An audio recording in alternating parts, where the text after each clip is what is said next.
Thank you all for being here this afternoon, and thank you to my colleagues for joining me for a very important press conference led by the Republican Study Committee. I want to first thank Dr. Brian Babin, my colleague from Texas, for partnering with me and the Republican Study Committee to hold Secretary Mayorkas accountable. And I want to thank Whip Scalise and the 130 other members of our conference who've joined in on this effort. Let's be clear, the Biden administration is not, quote, effectively managing the crisis at our southern border, as we heard them claim today. The crisis has spread far beyond the border, including to my home state in Indiana. Biden's border crisis is a national crisis. Every state is now a border state, and every border state is wide open. And as President Trump said, if you don't have borders, you don't have a country. Fentanyl seizures have doubled in 2021, and fentanyl is now the leading cause of death of Americans age 18 to 45. Drug overdose deaths climbed to record levels. 2 times as many Americans died of illegal narcotics this year than died during the entire Vietnam War. All of this happened because Secretary Mayorkas opened our border in a matter of months. He didn't do that by sitting on his hands. He did it by breaking the law. Secretary Mayorkas refused to implement President Trump's Remain in Mexico policy after being ordered to do so by a federal court. He defied federal law and unilaterally halted construction of the border wall, costing United States taxpayers $72 million. This is an intentional border crisis. Deportations plummeted while illegal immigration skyrocketed. And that's only possible because Secretary Mayorkas decided not to enforce the law. The DHS Secretary's mission is to ensure, quote, the safety and security of our borders. But today, during one of the worst humanitarian crises in history, Secretary Mayorkas announced he is focusing on fighting disinformation. Today, he announced the DHS's Disinformation Governance Board. While foreigners illegally cross our border at will, Secretary Mayorkas has prioritized policing law-abiding American citizens' speech. But Secretary Mayorkas is worse than neglectful. He's working to undermine his department's mission. He is working to make our border less secure and our country less safe. About 2.5 million illegal border crossings since Joe Biden took office, and a record number of people have died crossing the U.S.-Mexico border in 2021, about 650. Enough is enough. When Republicans take back the House majority in 2022, I vow to you, we will use our oversight power to investigate Secretary Mayorkas' disregard for federal law. And we will expose his criminal conduct, and we will hold him accountable.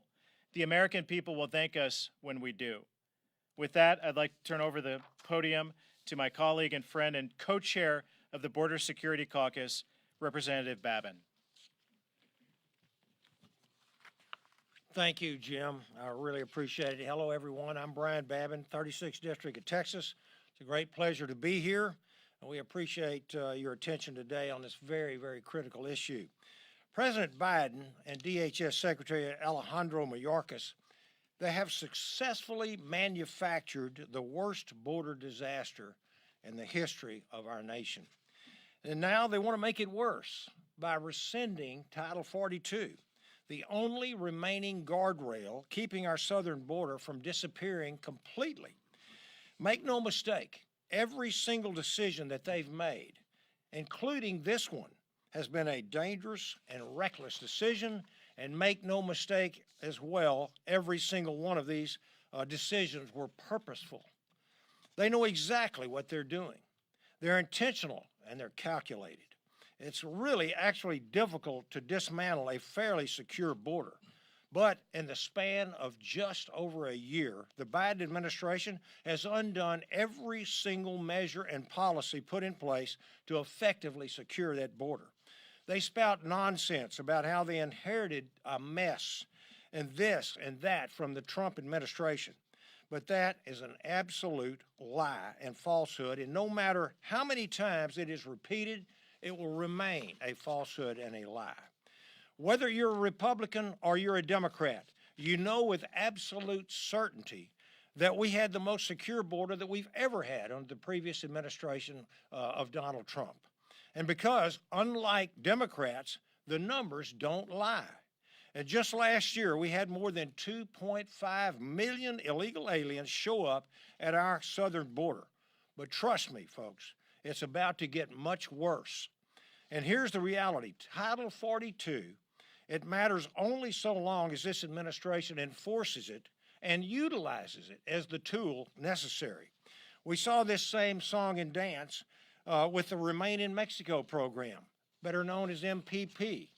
The Biden administration ended that.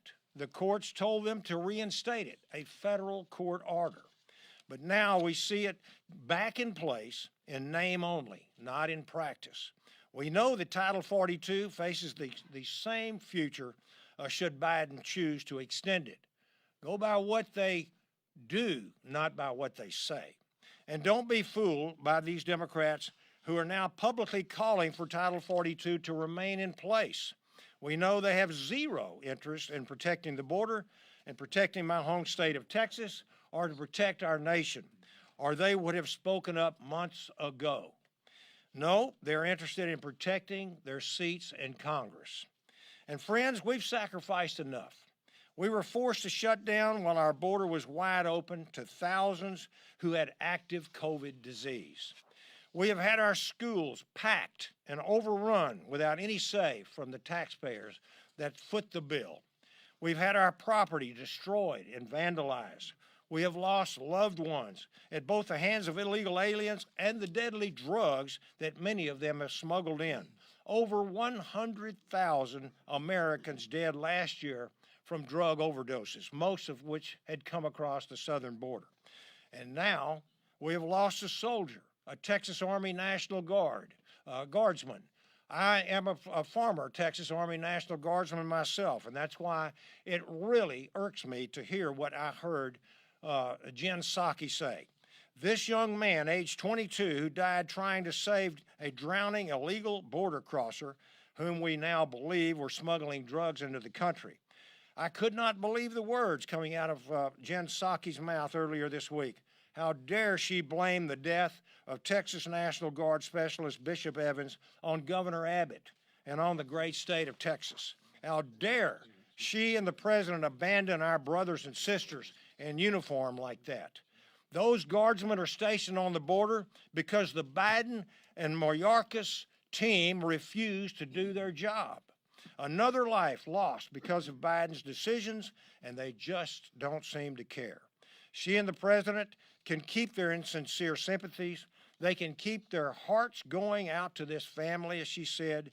Those are hollow words from the mouths of the very people directly responsible for this guardsman's death. I'm not one for hyperbole, but the Democrats are truly destroying our safety and our sovereignty. Why? Two reasons: the maintenance of political power, and as Obama said earlier, to fundamentally transform the United States of America. And with that, I will turn the mic over to my friend and our Minority Whip, Steve Scalise. Thank you, Brian, and thank Chairman Banks for what they're doing through RSC to lead on this issue. America's border is under siege. And if you look at what President Biden and Secretary Mayorkas have done, they have turned operational control of America's border over to drug cartels who are trafficking people into our country every day, making billions of dollars to fuel their drug trade. And they've also created a pipeline to bring in deadly drugs like fentanyl that are killing people all across America. Every town is now a border town because every community in America is negatively affected by President Biden and Secretary Mayorkas' failure to secure our southern border. As have been pointed out by Jim Banks and others, over 100,000 young people died last year from fentanyl overdoses, primarily coming from China through the southern border because President Biden won't do his job in securing our border. When you hear these numbers, nearly 2.5 million people that have come here illegally, that's the size of the city of Houston, Texas, the 4th largest city in America. That's how many people that we know of have come across illegally. There are also hundreds of thousands of people who never got apprehended. There are dozens of people that we've caught that are on the terrorist watch list who have come into our country illegally. And when you think about what's going on all around the world, we're not just talking about people coming from South and Central America. There's over dozens of countries that are included in that number of people that are coming here illegally, including from Middle Eastern countries. When you've got the Taliban that President Biden turned over to a terrorist organization in Afghanistan, when you look at what's happening in Ukraine with Russia moving in, with China looking to move, there are threats all around the world. The last thing we need to do is have an unsecured border. We need to secure America. From our border, we need energy security. We need a lot of security, but it starts with homeland security. And that's where Secretary Mayorkas has failed the American people. We're going to continue demanding answers and demanding that he do his job in securing the border. But in the meantime, if you look at what Title IV provides to our country as a defense mechanism, it's not just about COVID. Think about the fentanyl, one of the most deadly drugs. And again, you go through any community in America and you ask families if they know somebody who's died from fentanyl overdose. Sadly, you'll probably get everyone tell you they know somebody who's died because of fentanyl. It's come through the open southern border that President Biden and Secretary Mayorkas has allowed to happen. Now, thank goodness for at least now, a federal judge just the other day in Louisiana blocked President Biden's attempt to drop Title 42, but he's not done. He's going to keep trying, and by trying to drop Title 42, he makes America less secure. And when you look at these numbers, this is something we're going to continue to highlight. We're going to continue to fight to secure America's border and to save more lives. I talked to a rancher just the other day. I was in Texas earlier this week. I talked to a rancher who's had over a dozen dead bodies on his property because of the human trafficking that's coming across. That's just one person's property on the border. It's happening all over our border. It's a national disgrace that is completely preventable, and it was completely created when President Biden decided that he wanted to open the border by getting rid of Remain in Mexico, by getting rid of the Northern Triangle agreements, by stopping construction of the wall that President Trump had built to secure our border. It was done before. We're going to continue fighting to ensure that we get back to a secure border. And with that, now I'm going to bring up my colleague from Florida, Kat Kamek.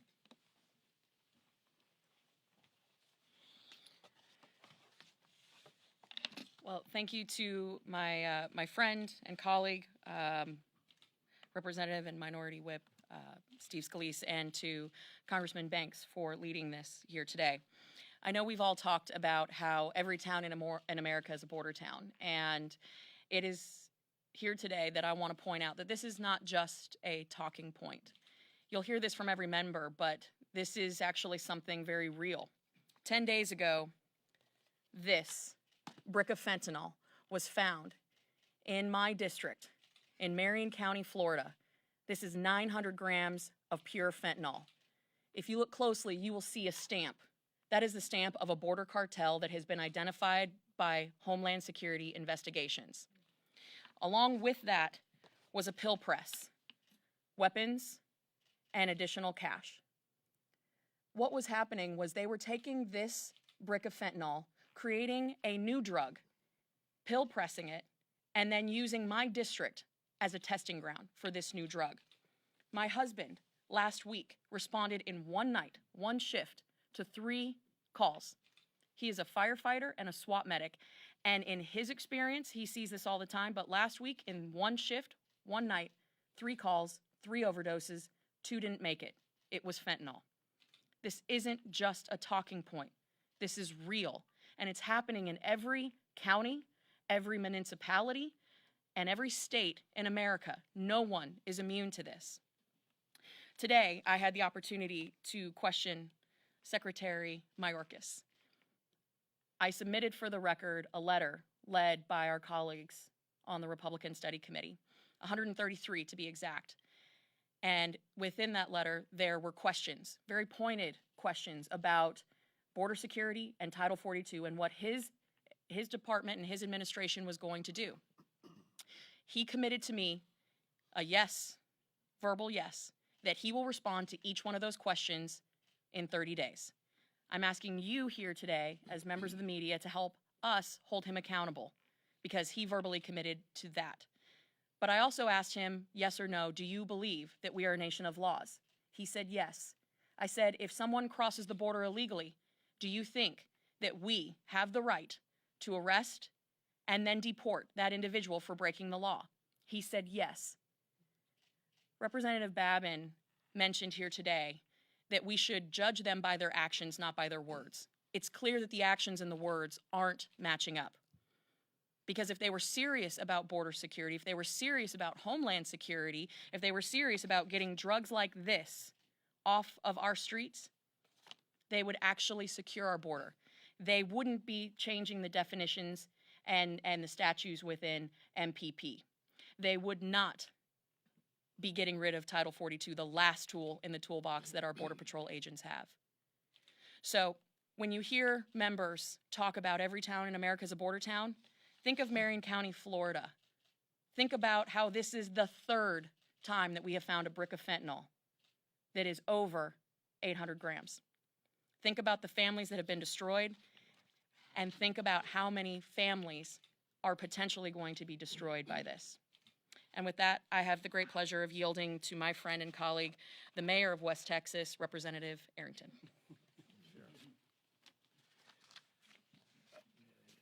I've got another question I'd like to ask the president. How could you fail on your most sacred responsibility to provide for a common defense and keep the American people safe and secure?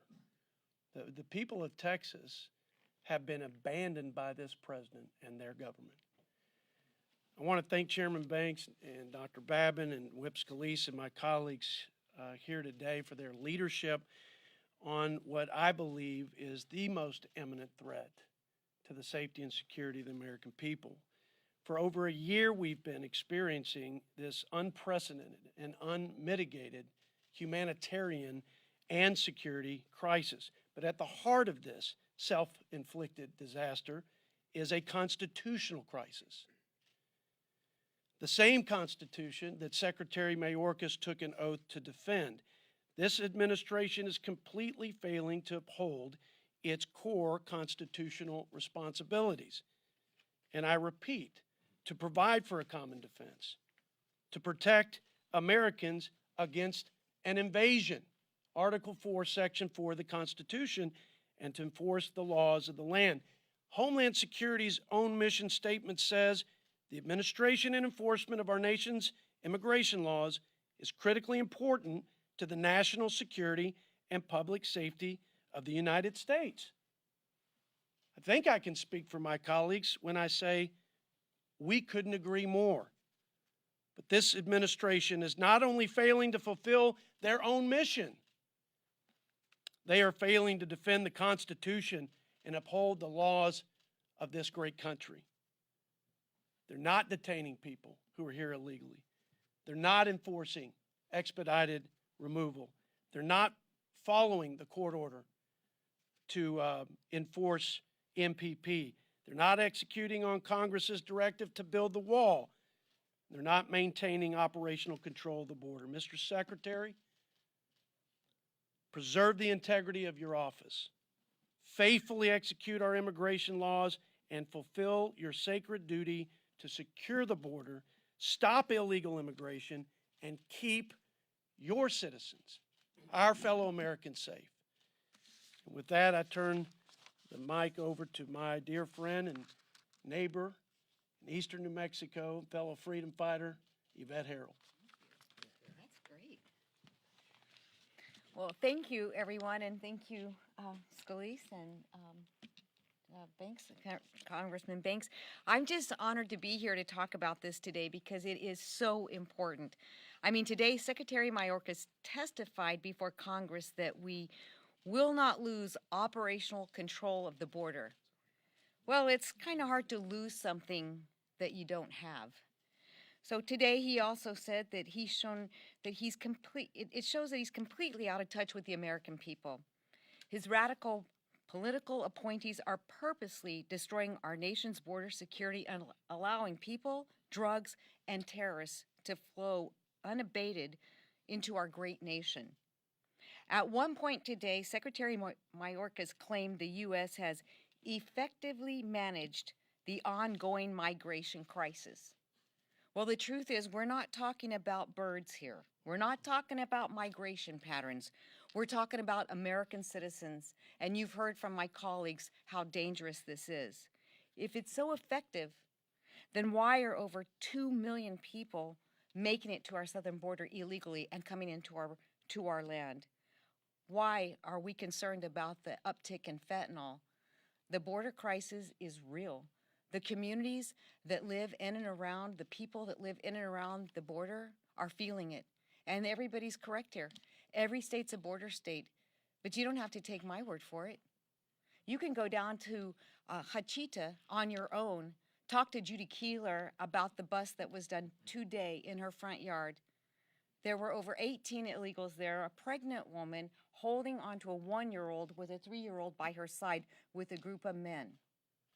This is a real threat to our sovereignty as a nation. And really, the problem is Secretary Mayorkas would like to blame the surge in migration under Joe Biden's watch from everything to COVID to climate change, when in fact, really, the true cause is a lack of enforcement, a lack of leadership, and possibly he does not understand his job description. Perhaps America first doesn't mean anything to him. And perhaps the American people need to continue to put pressure on every one of the people in this administration who have decided that America last feels pretty good to them. But the cavalry is coming in November.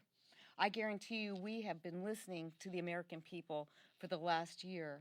And it breaks my heart to think that now we have actually 26 governors from around the country that are putting together a task force, a strike force actually, because of the failed policy and failed leadership of this administration.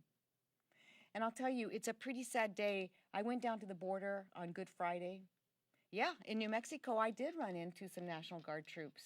I thanked them for their service and then I asked them where they were from. They were all from the state of Florida. You know why? Because a lot of these governors get it, and they want to protect America. And that's exactly what Mayorkas should be doing instead of worrying about climate change or COVID change or, I don't know, maybe what he's having for dinner. This is a real issue. We need to stand up. We need to have our voices heard, and this administration needs to take the accountability and the steps forward to protect our sovereignty. And with that, I would like to turn it over to my friend Michael Cloud. Michael Cloud from Texas 27th District. We keep hearing this word, effectively manage. The Biden administration said they effectively managed the withdrawal from Afghanistan. They effectively managed COVID, and today we hear Secretary Mayorkas saying he's effectively managed the border. Reminds me of a quote from an old movie that says, "You keep using that word, I don't think it means what you think it means."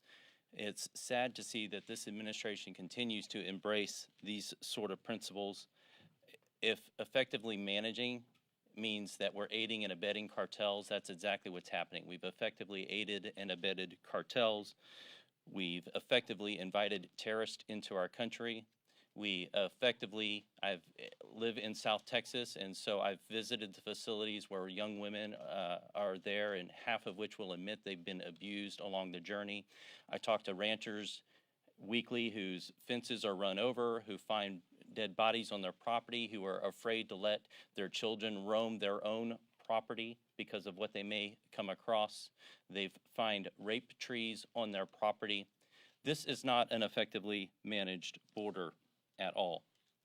Just this last week, we had a Texas National Guard member, Bishop Evans, thinking he was saving the life of a migrant coming across the border, and now we understand that it was most likely a couple cartel members bringing drugs into our country. And so under the Trump administration, we had actually seen a decline for the first time in many years of drug overdoses. Well, that has stopped, and now we are effectively seeing an increase of drugs. And as been mentioned, fentanyl is the #1 killer for young people in our country today.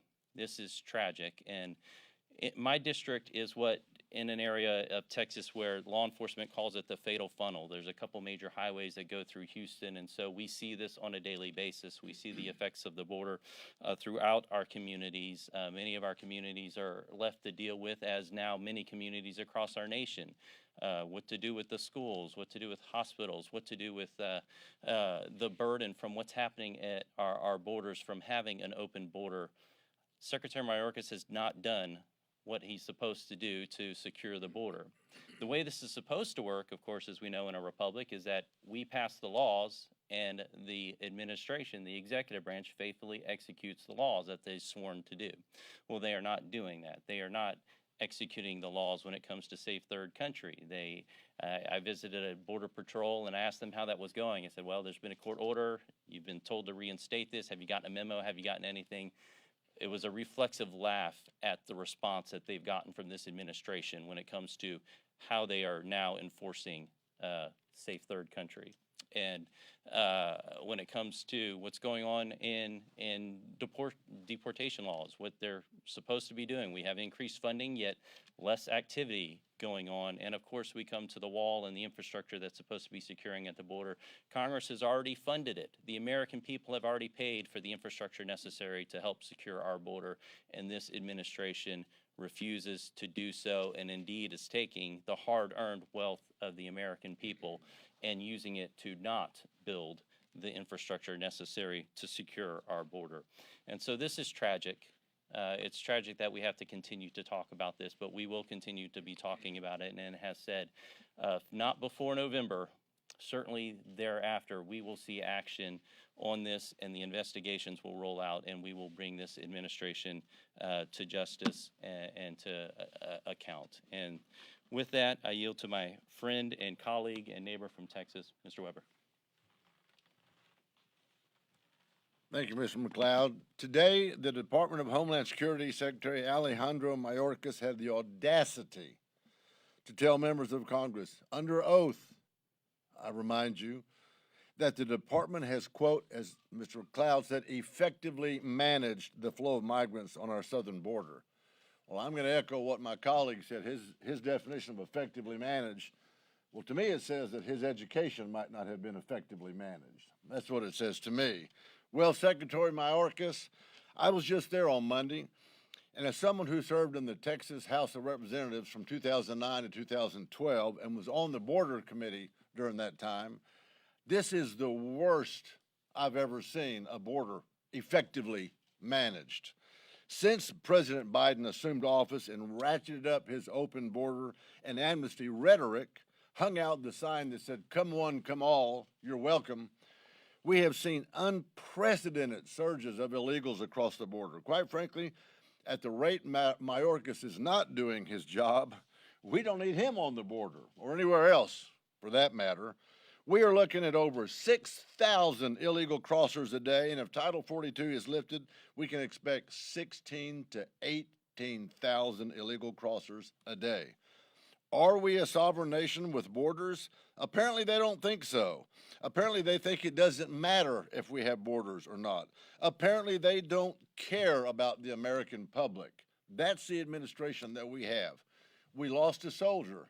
I was there with Kevin McCarthy and about 8 other members when they discovered his body in the river. President Biden and Mayorkas, in my opinion, bear responsibility for that death. And we see little ones that have died. All the bodies that Congressman McLeod talked about. We see that all over the border. Between the desire to repeal Title 42 and the reversal of the Remain in Mexico policy and Mayorkas' dishonest testimony today, this administration has proven that they don't care if America is a sovereign nation, and they don't care about sovereign borders. They don't care about the American people, and quite frankly, they don't care about their oath of office, in my opinion. They care about one thing, maybe two: money and power. That's what they care about. They believe illegal migrants, when granted amnesty, will create a giant voting bloc, keeping limousine liberals perpetually in office. Their obsession with ideological open border policies have put women, children, families, law enforcement, soldiers that we saw, and now our national security at risk. Secretary Mayorkas' failure to secure the border and enforce the laws passed by Congress, combined with his testimony today before Congress, raises serious questions about his commitment to his oath of office and his suitability for office. Mayorkas needs to be removed from office, and this administration needs to take immediate action to protect our citizens and this nation. America, wake up. I think you are. The Democrats are going to find in November that Americans have had enough. It's time to put America first. I yield back. I want to thank all of my colleagues for their important comments on this matter, and happy to take a few questions. I spoke with Representative Escobar today, and she's saying y'all are using Title 42 as political theater. And she's saying that it's actually inflating the border crossing numbers, and that you're using it to push xenophobia. What is your response to Representative Escobar? It's obviously laughable for her to make those claims. The fact that she is not willing to take any responsibility or show any leadership at all to address the issues at the border is what the American people have had enough of, and the election is going to show it. It's going to prove it. Yes. You had another one of your colleagues today hold a presser calling for a comprehensive immigration reform package. I mean, this is something that Congress got so close to doing back in 2013. Is there any momentum to have a similar package either be worked on now or perhaps next year when Republicans might be the majority? Well, there are so many issues to deal with immigration. I'll defer to my colleagues on this, but first and foremost, I appreciate that Leader McCarthy has made a commitment that when he's the Speaker, there will not be any single bill that passes out of the House that offers amnesty. And I, as Republican Study Committee Chairman, as a conservative leader in the House, I applaud his leadership in making that commitment. That being said, there are many issues related to immigration that are worth discussing and resolving, but it's got to start with securing the border. And we have a secretary right now in Mayorkas who has ignored legal orders to do his job, and he has 30 days to respond to our letters, as Representative Primack forced him to do. He agreed that he will respond verbally before the committee today within the next 30 days. Otherwise, there are a lot of major issues here that deserve the American people's attention, deserve Congress's attention, and Republicans are going to do everything to hold him accountable. I don't know if Whip Scalise or anyone else want to. Later this year, we're going to be rolling out the Republicans' commitment to America, and it's going to show the country on a whole host of crises that are facing the nation, from the border crisis, inflation crisis, high gas prices, national security. If you look at the issue of parents being involved in their kids' education, runaway crime in big cities, we're going to be rolling out an agenda on all of those different fronts. And I can tell you, there are a lot of issues both with the border and interior security, but it all starts with border security. And I think you're going to see a package that we will roll out early off in a Republican majority that would show the country how to secure America's border. Now, be up to President Biden to talk about whether he would support that or not. It'd be up to the Senate to move it too, but I think you'd see a lot of Republicans from all swaths of our conference coming together to pass a border security package. There are a lot of other issues too regarding immigration that then we could see if we could get a consensus on, but it starts with border security, and we will be having that as a main component of our commitment to America. Can I ask a really quick follow-up just in terms of making sure that things mean what you say they mean?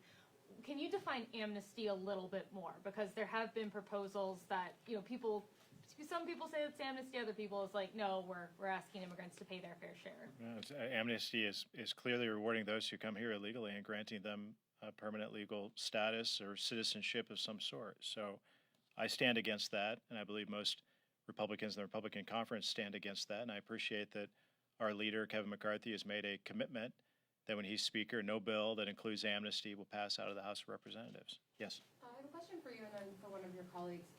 For you, what does it tell you that this isn't a black and white, Democrats on one side, Republicans on the other? There are Democrats who are on the same side. What does that tell you about this issue? Well, I think that's being generous. I mean, at this point, there are a few Democrats that are willing to step up and demand that this administration secure the border, return back to the Remain in Mexico policies and the policies that worked under President Trump to secure the border. There might be a few that are restless or anxious about lifting Title 42 that know that that's going to make the crisis that we already have a whole lot worse. So I appreciate that there are a few Democrats perhaps who are willing to say that, but this is a black and white issue to the American people, and they've had enough. They see it for what it is. They know this administration has created this crisis, and they know Secretary Mayorkas is ignoring the rule of law, and he's making it a lot worse. So the letter that Republican Study Committee led, 133 members signed it, demanding answers from the Secretary, is something that shows broad unity within the Republican conference, and I think you can stay tuned to what comes next after we see the results. And a follow-up for Whip Scalise. I wonder if we can talk briefly about a meeting that you had earlier today with Congressman Gates. He says he's going to go on Fox News and talk about it, so I wanted to see if you had anything to say about it, and if you stand by your initial comments in that now public audio about how his comments might have been veering towards the potentially illegal. As I shared with Matt when we talked today, there were some things that were being told to a number of us that were in that call about threats that were being made, and there were members that were getting death threats at the time. And clearly, I'm very alarmed and a little bit extra concerned when you see members of Congress, Republican or Democrat, getting death threats, and so wanting to ratchet down the rhetoric that's out there. And there were some things that were being presented to us in that meeting by others that raised those concerns that I expressed. Now, clearly, those didn't ultimately come to fruition because there were no charges that were brought, but what we were being told were some pretty alarming things, some from law enforcement, some from other members. And so I shared that with Matt. I'm sorry that those comments caused him problems because it was things that was conveyed to me from a number of places that we were, and look, you can go back to those days after January 6th. There were a lot of reports floating around. Some turned out to be true, some not. And so, as you're having private conversations commenting on those things, ultimately, the concerns I had were that there were members getting death threats. And that was something that I surely wanted to be vocal at pushing back on, but he and I talked about that. Yeah, and I just wanted to confirm, because you guys talked about it obviously with the larger group during your meeting this morning, but then you guys met separately, just one-on-one, right? Yeah, we did. Thank you. Yes. So Secretary Mayorkas has been saying that his hands are tied when it comes to Title 42 because of the CDC's directive. What's your reaction to that, and do you have any plans to go after the CDC or HHS on their guidance on this issue? I'll defer to Dr. Babin. Thank you.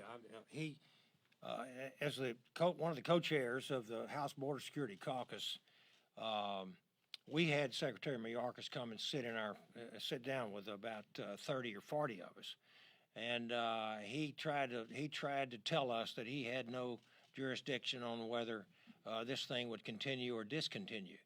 But he is the secretary appointed by the president for the Department of Homeland Security, and absolutely he can make recommendations. And those recommendations, he doesn't sit on the CDC. I understand that, but it is absolutely disingenuous for him to sit there and tell the Border Security Caucus and the Judiciary Committee and anybody else that he has no say over Title 42. It is just simply not the case. If the man is the Secretary over Homeland Security, and this is a tool that he has at his disposal to use to keep the homeland secure and safe and keep Americans safe, he absolutely could make the recommendation, and it would carry a lot of weight with this administration. So I want to say thanks to Chairman Banks of the RSC. I want to say thanks to my colleagues, to Whip Scalise, for letting us, for getting this initiative up so that we can start talking about a man who is sitting in a position and simply not doing the job, ignoring his oath of office, and telling whoppers, exactly as you just said. Thank you. Thank you. We will hold Secretary Mayorkas and the Biden administration accountable. Thank you for being here. Thank you.